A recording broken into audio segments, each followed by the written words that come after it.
আজ বানালাম গণেশ চতুর্থী স্পেশাল গণেশ কিরিং। তো গণেশ কিরিং বানানোর জন্য এরকম আমি কাঠের ছোট ছোট বোর্ড কিনেছিলাম।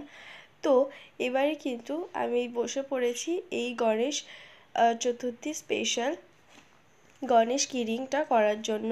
এটা কিন্তু আমি অনেক দিন আগে করব ভেবেছিলাম, গণেশ চতুর্থীর আগে, কিন্তু আমার শরীরটা খারাপ থাকার কারণে আমি কিন্তু করতে পারিনি।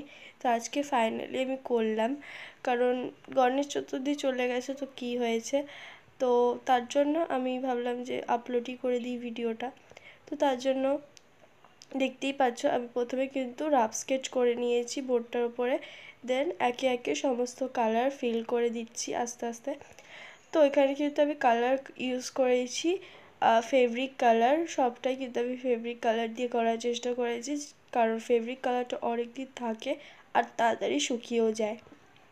তো দেখতেই পাচ্ছ, তোমাদের সাথে কথা বলতে বলতে কিন্তু আমার কাজটা প্রায় শেষ হয়ে এসছে। এবার পাগড়ির যে ওপরের পার্টটা দেখতে পাচ্ছ, সেখানে কিন্তু আমি হলুদ হলুদ কিছু ডটস দিয়ে দেব, যাতে আরও সুন্দর দেখতে লাগে।